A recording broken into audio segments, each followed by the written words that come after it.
ನಮ್ಮ ನಾಯಕರಾದಂಥ R V Timmapur ಅವರಿಗೆ ಸಚಿವ ಸ್ಥಾನ ತಪ್ಪಿದ್ದಕ್ಕೆ ನಾವು ಪ್ರತಿಭಟನೆ ನಡೆಸಿವಿ. ಉತ್ತರ ಕರ್ನಾಟಕ ಭಾಗದ ಅತ್ಯಂತ ಹಿರಿಯ ರಾಜಕಾರಣಿಯಾದಂಥ ಮಾದಿಗ ಸಮಾಜದ ಹಿರಿಯ ರಾಜಕಾರಣಿ ಇವರಿಗೆ ಈ ಮಿನಿಸ್ಟರ್ ಸೀಟ್ ಕೈ ತಪ್ಪಿದ್ದಕ್ಕೆ ನಮಗೆಲ್ಲ ಭಾಳ ಅನ್ಯಾಯ ಆಗೈತಿ. ನಮ್ಮ ಮುದೋಳ ಭಾಗಕ್ಕೆ ಪೂರ ಅನ್ಯಾಯ ಆಗೈತಿ. ನಮಗೆ ನೀವು ಯಾರು ಕೊಡ್ತಿರೋ ಅದು ನಮಗೆ ಆಕ್ಷೇಪಣೆ ಇಲ್ಲ. ನಮ್ಮ ಸಾಹೇಬರಿಗೆ ಸೂಕ್ತ ಯಾವುದರ ಸ್ಥಾನಮಾನ ಕೊಡಬೇಕು ಅಂತೇಳಿ ಈ ಮೂಲಕ ನಾನು ಆಗ್ರಹ ಮಾಡ್ತೀನಿ. ಸರ್ಕಾರಕ್ಕೆ ಈ ಮೂಲಕ ವಿನಂತಿ ಮಾಡ್ಕೊತೀನಿ.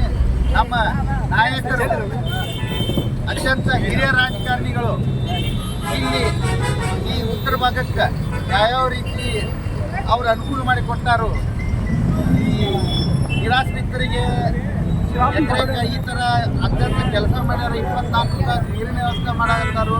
ಕೆಲಸ ಮಾಡುವಂಥ ಯಾವುದೇ ಜಾತಿಗೆ ನೋಡಲಾರ್ದ ಎಲ್ಲರೂ ಒಂದೇ ರೀತಿಯಾಗಿ ಕೆಲಸ ಕಾರ್ಯಗಳನ್ನು ಮಾಡ್ಯಾರ. ಅವರಿಗೆ ಈ ಸಚಿವ ಸ್ಥಾನ ಸಿಗಲಾರ್ದ ಅನ್ಯಾಯ ಆಗೈತಿ.